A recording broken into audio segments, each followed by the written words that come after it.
Hey, very good. Thank you. So we've already got questions in the hopper, and people want to know about the rest of the world, not just the U.S. But we did mention Singapore and Taiwan, and the other day we had a speaker talk about the Netherlands traffic management system that apparently is pretty far along. Clario had a presentation yesterday on that.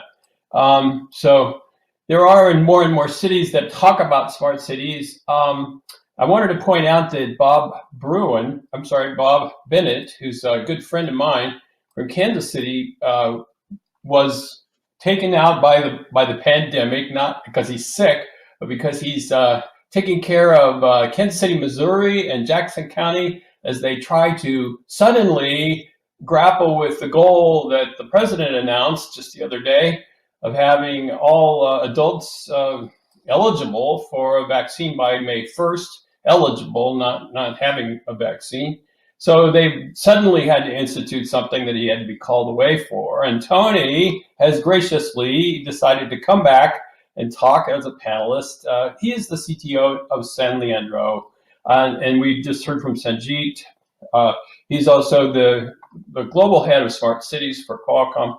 And David's from Carlsbad. He's the chief innovation officer there. I think I'll just jump right in if I can and ask each of you to start out, and maybe David, you could be the first, and then Sanjeet, and we'll go to Tony on just if you could do this as a quick 1 minute answer. Give me an example of something that works in smart cities, an actual example. It could be your own town, and maybe an example of something that just hasn't worked, or that is in the process of working, but there've been problems.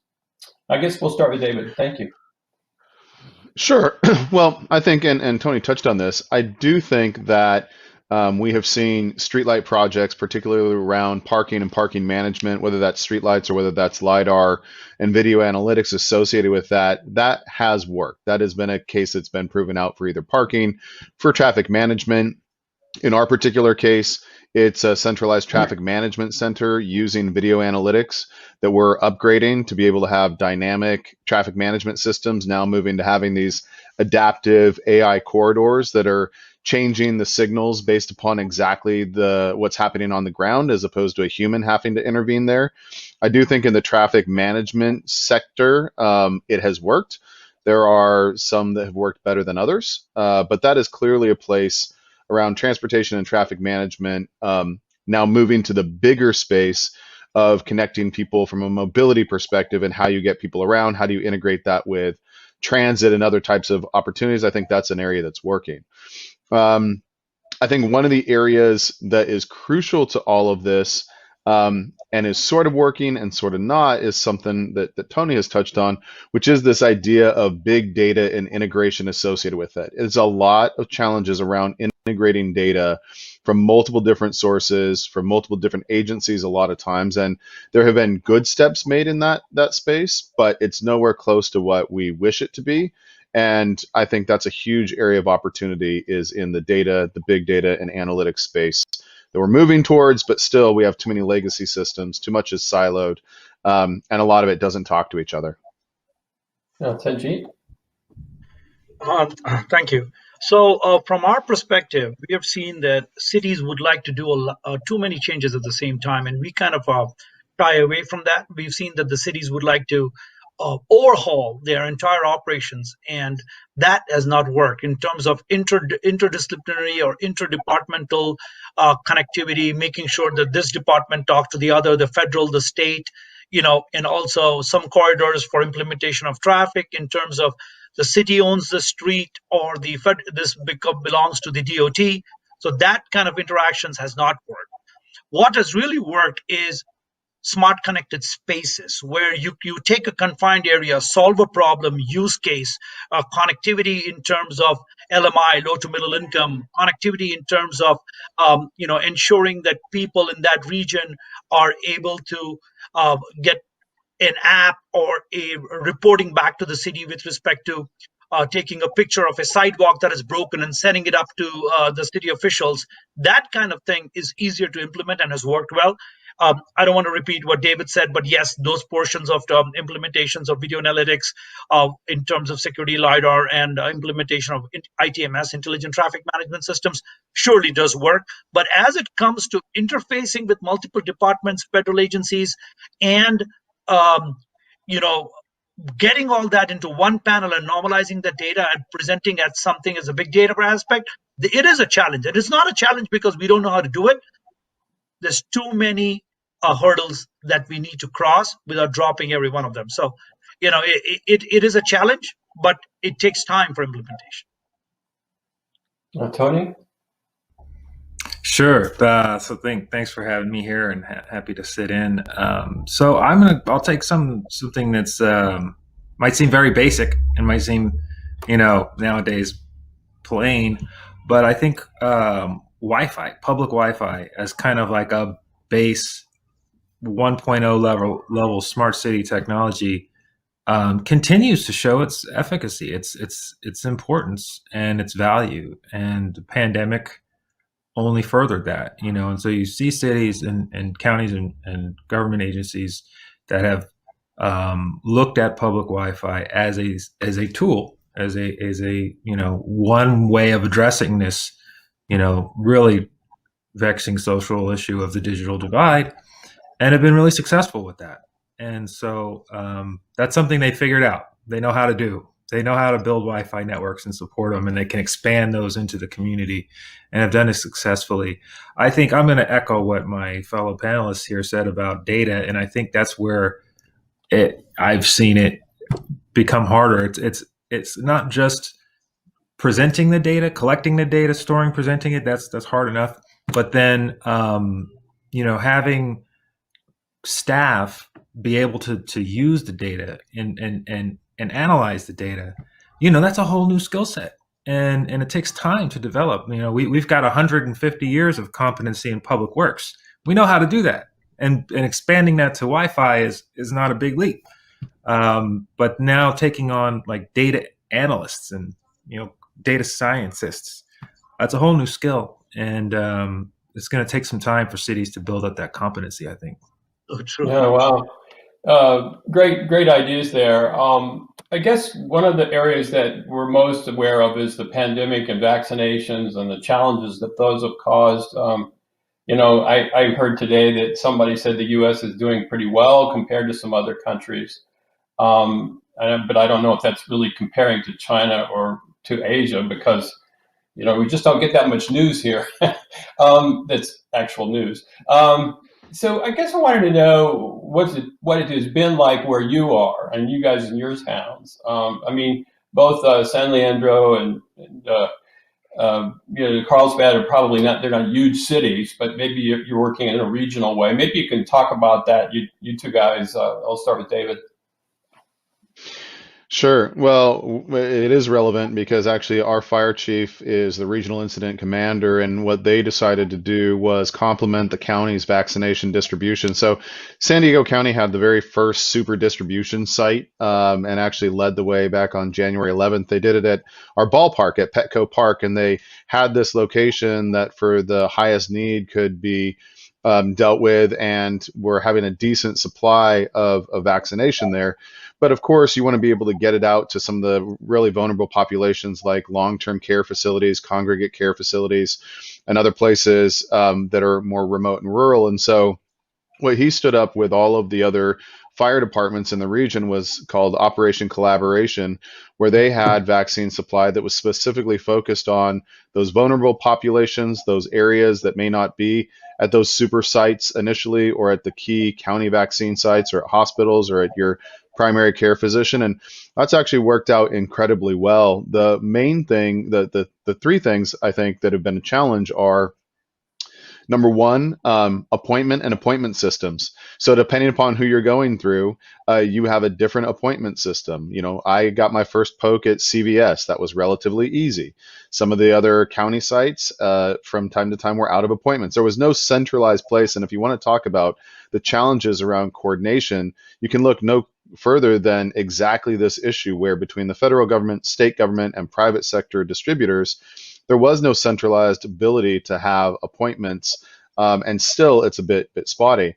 But the second thing that we were really able to do, and what I've seen in the region, is as vaccines have become available through the private sector, through your Walgreens, your Rite Aid, and others, that has been an incredible complement to what the main leads have been. And, if it weren't for the weather that were experienced in the Midwest and in Texas, which disrupted actually vaccine supplies pretty significantly, I think our region has been able to do a pretty good job and has been able to get. I want to say the most recent numbers were over 18%, I think, fully vaccinated. It might be closer to 20 by this point, 35% with their first needle in the arm.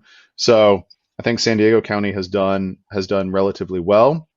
But a lot of this is complemented by the fact that those private sector, call it retail vaccinations, as it were, even though it's free, have really brought on significant amount of capacity in addition to what was happening in our region. Hey, Tony?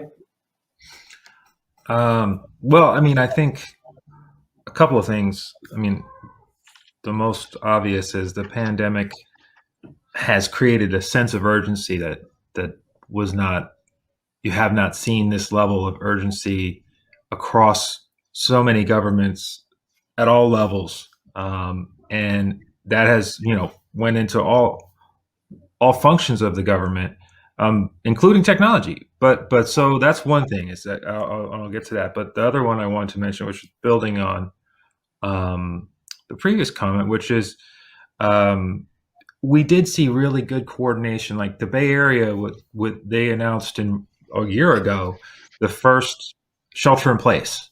I mean, it still feels surreal to think about it when it happened. I know when they announced it, we got like a 1 hour notice ahead. The city's got a 1 hour notice. The counties were going to coordinate. Alameda County, Santa Clara County, San Francisco County, Contra Costa, all coordinated and did this joint announcement that they would all do it. And what that showed, though, was that these agencies could work across regionally and enact something really major when they needed to. And I think if you look at that in technology and innovation, that's a model, right? It shows that it can be done. There's no reason why governments can't work together to achieve regional outcomes. So I think if we look at that as the technologists and as the innovators inside of government and say, how can we replicate that before innovation, would be something really a worthwhile question to ask. Yeah, thank you. And Sanjeet, do you have any lessons learned from what you've seen? Bob Bennett, if he were on, would have said, well, he thought that he mentioned that West Virginia did pretty well, or is doing pretty well with its rollout of the vaccine. And if you've been to West Virginia, you know that they have lots of other problems, and it's a very interesting state. They were getting much better numbers than next door Virginia, where I live, and still are. I think it's partly because of the leadership from the top, but it is about technology primarily, because we had lots of trouble in Virginia getting on the state-run website for prioritization for a shop. I mean, it's just, they had to relaunch it, I think, twice. He mentioned also Los Angeles doing pretty well. He mentioned some cities that he didn't think had done a very good job, which I guess will go nameless. But have you had any learnings? Now, our Qualcomm's involvement in terms of vaccination or the distribution of such has been companies coming to us asking for, how would you do a trackability of end-to-end in terms of app, cold chain management? How do you enable that? How do you get technology and match that to right from pallet level to box level to valve level, ensuring there is proper usage and no wastage, ensuring dock to deck to administrators' hands, traceability of the devices and vaccines. So we have multiple companies like, Cloudleaf, Tag and Track, Mobilogix. They make these devices, that we work with, CalAmp, and they use the Qualcomm-enabled technologies in the devices. And these devices, and then we have to stitch a complete location as a service platform that we have, which we offer. And this can be then used in terms of delivery of vaccines, monitoring of vaccines, ensuring trackability and traceability right to the end user. So that aspect is what we've been helping multiple agencies and companies with. As far as the robust backend requirements, I think that's a no-brainer. We're going to have to work with ensuring that there is not only access, but the traffic load and being able to make sure that appointments get allocated rightly, and you have the right infrastructure to support that in the back end. That is a no-brainer. You need that. Yeah, I guess part of the question is the next pandemic. Are we any better off today? I guess we are.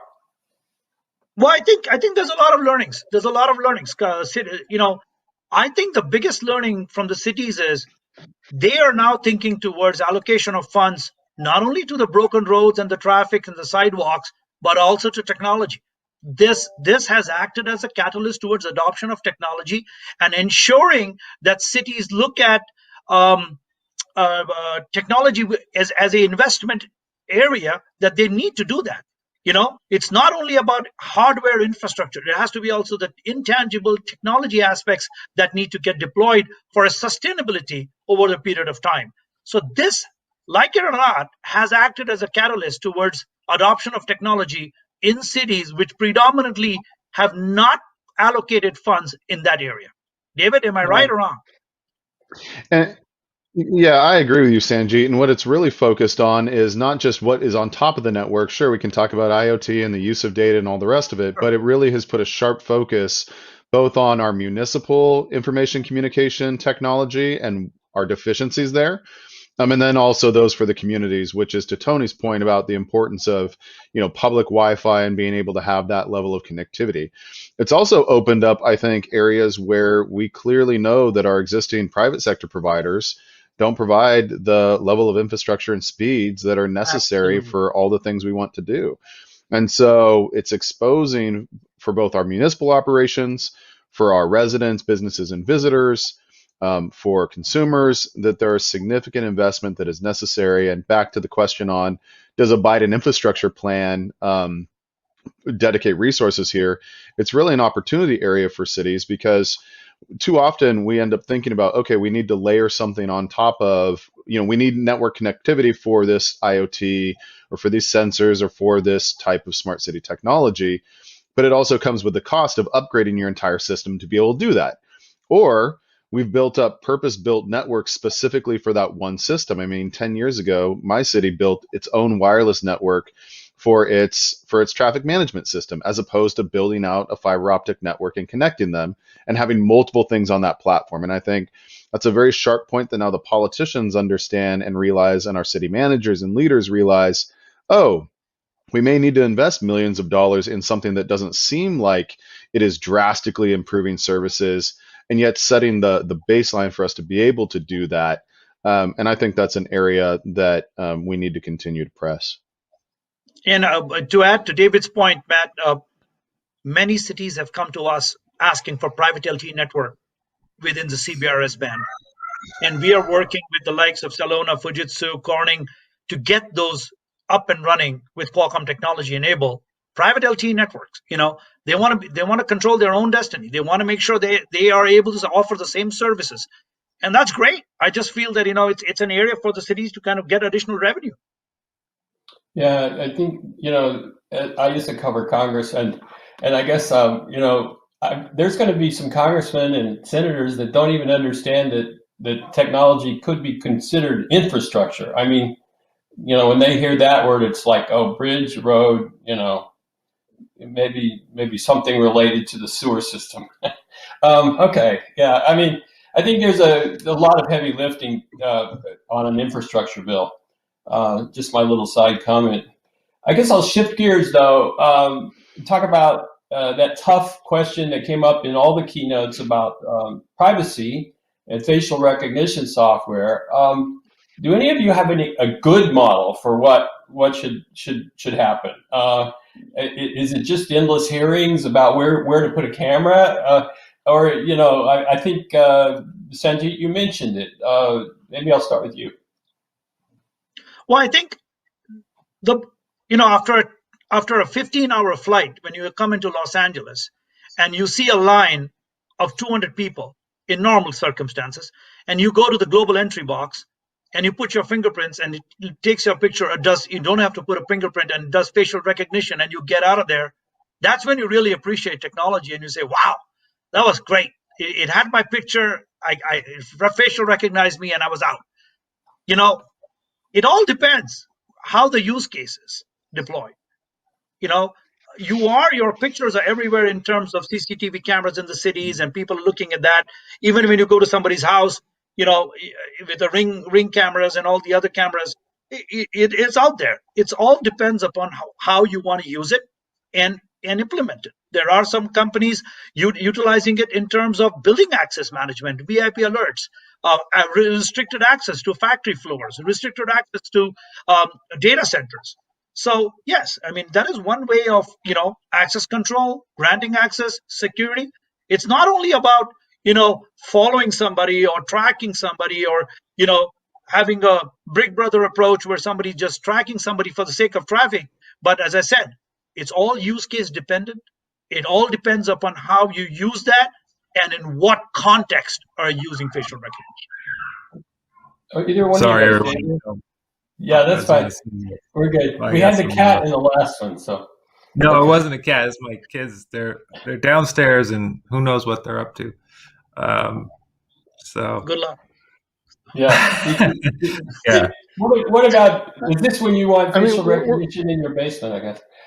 Yeah. Well, see, the thing about facial recognition, and so there's questions around policy, right? Okay, if we have a good policy, if we work through, the policy considerations and we build trust, what is the policy document ultimately supposed to do? It's supposed to build trust with the community that says, this is what we're going to do with this technology. This is how we're going to use it, and we're going to do what we say we do. We're not going to store the data. We're not going to share the data. We're not going to sell it, etc.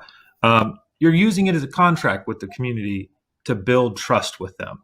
That's what the key ingredient is when you roll out something like cameras. You need to have trust. Most communities don't have that trust all the way. So that's why you run into these issues. That's a policy thing. Facial recognition is a technology problem. The reason why facial recognition has problems is because the technology has been shown to be flawed. It doesn't do what it's supposed to do. It overwhelmingly misidentifies people of color and women. And when you have a technology that overwhelmingly misidentifies, at-risk populations or populations of the community that it exacerbates existing, social problems, the question becomes, is it even ethical to deploy it? So that's more of an ethical question. You have a technology that may be flawed, and is it the right thing to do? To whether or not you have the right policy isn't a question anymore. So facial recognition is even deeper in that it's more of an ethical question, Matt, than it is just a technology or policy question.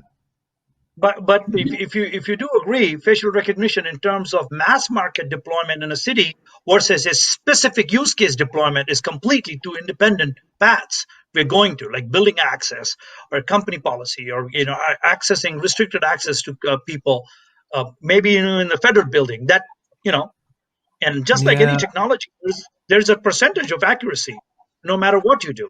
Right? I mean, yeah, but if you're making decisions like you can come in here or you can't come in here based on me scanning your face, and half the time I get your face wrong, and it just happens to be if you're African American that I get it more wrong, that seems like it's not that exacerbates inequities in our systems, and we should not be. We should put the brakes on. Absolutely, and coming from a technology company who leads into with all this stuff, I can tell you one thing: we've come a long way. The industry has come a long way.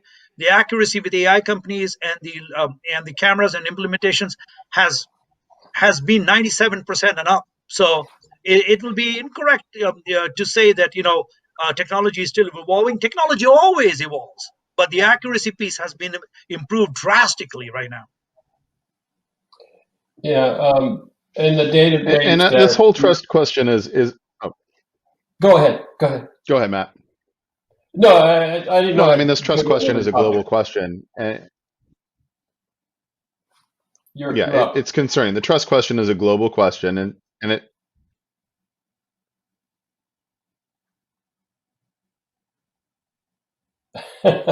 Okay, well, we're cross talking. I'm sorry about that.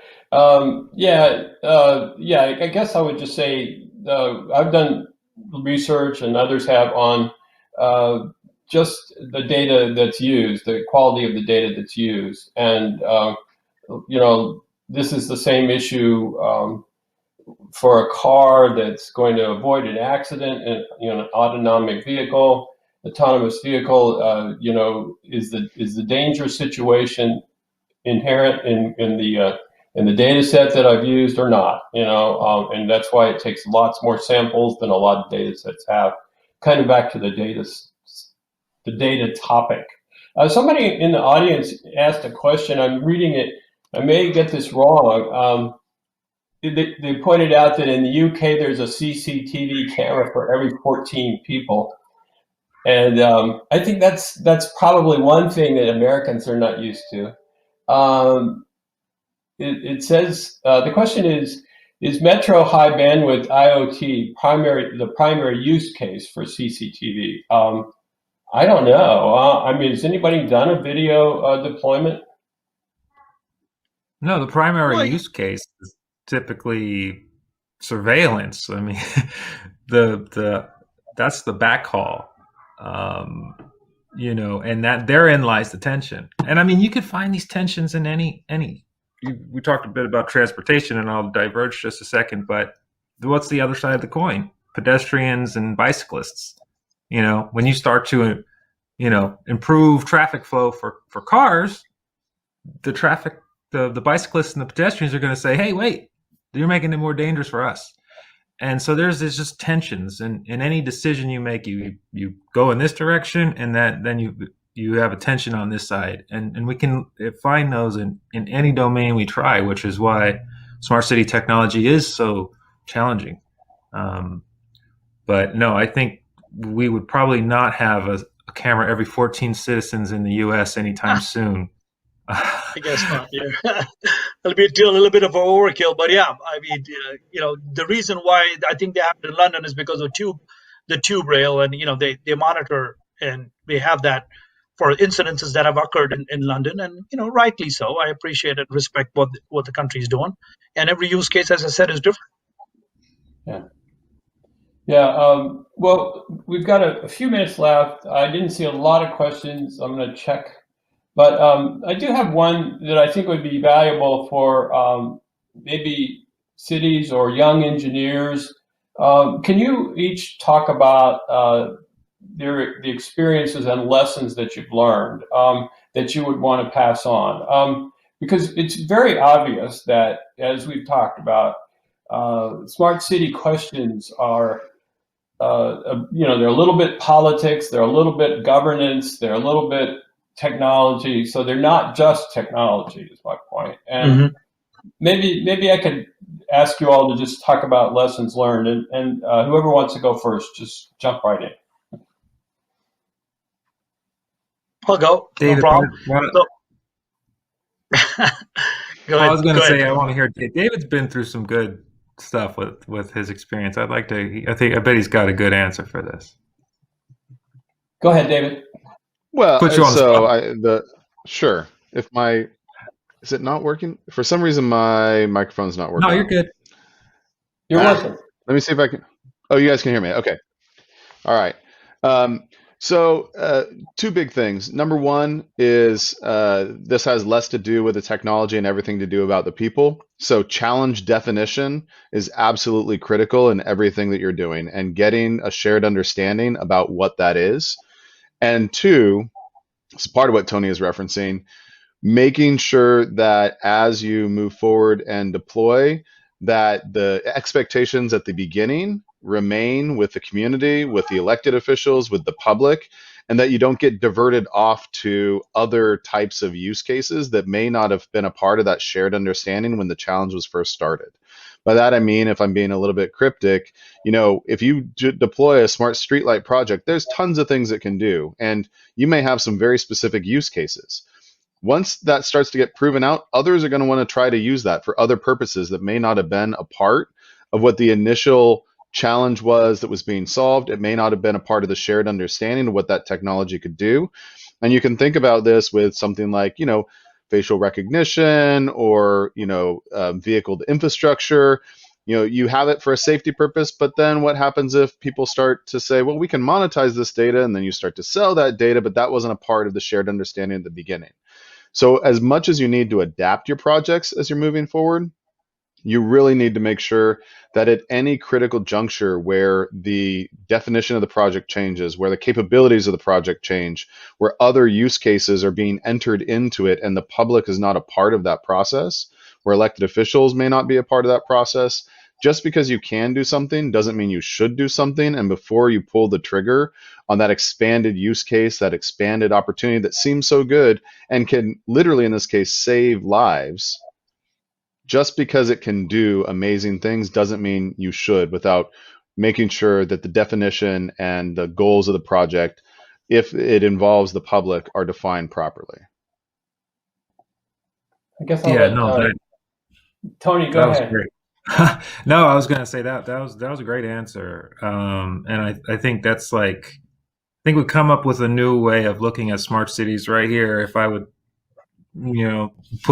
take away what David said and put it with my own experiences, is that it is like a contract with the community, and you can't just go change the terms because, oh, I think this would be really cool, or and technology is dangerous in that way that 5 years ago nobody knew that facial recognition had all these inherent challenges. So if you deployed it then as an early adopter, you were more likely to be on the bleeding edge and to pay the price for that. And so, that's another reason why our markets move slower, is because, a risk here impacts such a wide percentage of people when you're in government service. It's not just, a segment, it's the whole population. And so you want to try your best to figure that out ahead of time. And I really like that, though, David, it's like a contract. You got to make a contract with your community and then uphold your side of the bargain. Otherwise they'll have every right to be storming your next public meeting and saying, "What do you mean you're changing the contract?" That's not what we agreed to. Yeah, I mean, go ahead, Sanjeet. You're next. Yeah, from a company that is on the cutting edge of all the technology all the time, we look at this into two areas: smart cities and smart connected spaces. Smart cities, self-explanatory. Cities come out with RFP. It is literally a public contract. You deploy. We would suggest the things that require is a outcome-based deployment. We need a deployment which is outcome-based rather than just deploying a technology. And when you do an outcome-based deployment, that is for the public. And you got to go back and work with the cities in terms of monetization. And that contract is between you and the city. How do you help the city to monetize this? Because it's not about profit, it's at least about cost recovery. So if you can get a cost recovery model done with the city, you get an outcome-based deployment done with the population, and at the end of the day, you show them a roadmap that would be able to get you the good, better, best in the technology with an outcome-based rendering. I think that's what we as a technology company look for in terms of deployment. Well, I just got an update from go ahead. I just wanted to add to that, and I appreciate that from Sanjeet's perspective, because though the companies that are providing solutions and working with cities, they may not consistently be thinking about the lens that the cities happen to look through on this. And so having that clear definition, as Sanjeet just described, and I agree with either challenge-based or outcomes-based contracts, you don't want to be the company that gets stuck in a failed public engagement around the deployment. And so being knowledgeable as a company, being involved in these solutions, it's important to be asking those same questions, because let's be honest, most cities don't have people in them that have the degree of technical and technology experience to be able to fully understand everything associated with something a Qualcomm could or would be doing with them, right? Generally our Absolutely. IT departments are fairly small. Generally, we don't have people that have that. So as a company, if you want to do things right, and I know that's some of the audience here, you also need to be asking those same questions and not just assuming that the person on the other side of the table at the city has fully thought through the implications, the ethical implications, the privacy implications, the engagement implications. And I know Qualcomm does a great job with that when they engage with folks to really ask those full questions. Not what can the technology do, but what is the challenge we're trying to solve? What does the public expect out of this? What do the elected leaders expect? And in doing so, how do we define something in an outcome base that is transparent, open, as Tony mentioned, but solves the challenge that people are facing? Thank you, David. Further comments? Very good. I just read one of the people here asked or pointed out that there are actually 11 people per CCTV camera in the UK. and by the time we go to dinner tonight, it will probably be down to 10. So I'm sorry, it'll probably be a different number. Yeah, 14 would be. Yeah, we wanted to go up, I guess. Sorry. Depends on your view, I guess. So I just wanted to make sure I got a chance to get the big picture here. I mean, are we going to see more selling of technology, to cities, or is this a cooling off period, or is this I mean, maybe that's really a question for Sanjeet, but I wonder if you other two could also comment. Well, I think from Qualcomm's perspective, whether it's Cradle Point or whether it's cameras or whatever, we are in there, with the chipsets, with the phones and everything that we do, and we have a very robust smart city practice that we work with the ecosystem and we come up together. And IoT is the internet of teamwork. That's what it is, internet of teamwork. You can't. There's a lot to be done. You can't do it alone. So it's not about selling technology to the cities. As I said, it's deploying technology to solve a use case that the city can offer to the public at the same time, at least recover cost, so that it go back to the elected members and said, we didn't lose money here. We're making sure, and this is the outcome-based deployment we are doing. So I would say it's not about selling technology. It is adopting new technologies to solving use cases that can be sustainable over a period of time. That's going to be the challenge going forward, and we are ready for that. Are you guys seeing leveling off, or are you getting more calls?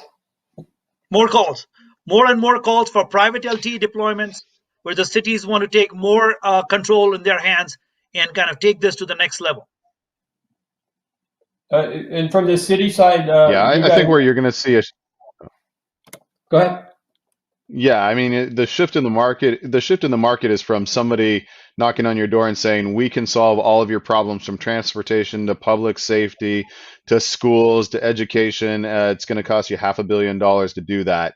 And we'll do all these solutions. You don't really have to do a whole lot. Just let us get in there and do the work, and we'll monetize the data to pay for half of it. I'm being somewhat facetious, but I think all of us have actually heard pitches that get pretty close to that. Like, we'll solve the entire city's problems if you just give us access to X, Y, and Z, and it's not going to cost you much of anything.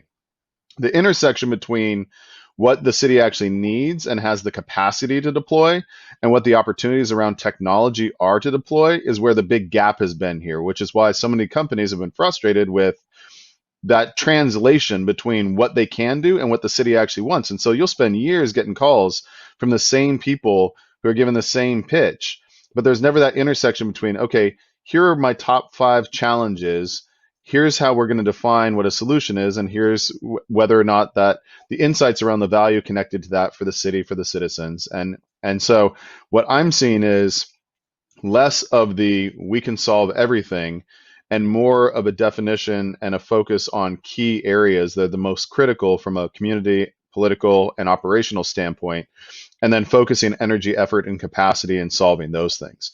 And you've heard what a number of those are. One of them is definitely information communications technology. Another is the questions around how we are addressing, the fundamental things that always annoy people, like traffic, mobility, public safety in some cases, and the like. Yeah. Tony, I'd like to give you the last word. Thanks. I think, like I said in the keynote, you'll see winners. Just like David said, you're going to see winners in certain areas. Public safety is going to still be interested in technology applied to, crime in the community, cameras and audio detectors, gunshot detection, etc. Because there's something there. They see a value there. The tension is still going to be there with the community in the way that it's deployed, but that's not going to prevent those use cases from going forward because there is a value there. So the winners are going to be the ones that, think of it just like smartphones, right? Apple was so successful because it removed a lot of the technology and the complexity of all the technology, and it just made it simple. It's the same in smart cities. The vendors and the solutions that are ultimately really successful are the ones that solve a use case really well and tell an easy to understand story that can be understood by non-technical people, and they see the value of it and they're going to pursue it. And you'll see those winners emerge in every domain. And I agree, though, it's not going to be like this master system. You're never going to have that. But you will have winners in transportation, public safety, libraries, recreation, schools, who address certain issues and take away the technological complexity and make a very simple system that is not, they don't have to, worry about all of the bits and bytes. It just does what it's supposed to do. Yeah. I think it's kind of funny you say, Tony, thanks for reiterating our vision statement of Qualcomm, but we take the complexity out of the equation and we bring that. So thank you very much. That's a great way to end. That's a great way to end. I got to go check that's my kids because they're practice. probably, Yep. they're probably killing each other now. Yeah, Sanjeet's going to be calling you right after this. So. All right. Very good, gentlemen. This is great. Thank you. I figured out why they call it smart cities, because the smart people are doing it. That's my definition. So thank you very much. Use it. Thank you. Thank you so much, guys. Great meeting everybody. Thank you. All right. Thanks, everyone. Thank you. Appreciate everything, Matt. Good to see you guys. Take care. Hey, thank you, Matt and panelists. And I really agree with Matt. I am really grateful that it's smart, passionate people like you who are thinking about this and debating it and helping cities to figure it out and move it forward. I really want to thank you for your efforts. And I want to thank our attendees for participating in the IoT Technologies Summit. Special thanks to this afternoon's sponsor, Cradlepoint. I'd also like to thank all of our speakers today and throughout the event, and to our attendees for such great questions. Best of luck to you in your design work. And please mark your calendar the dates for our next digital event, the Fierce MedTech Innovation Week, April 26th to 28th, with a powerful lineup of speakers, including Medtronic, Aura, Kinza, and Bloomio. Thank you.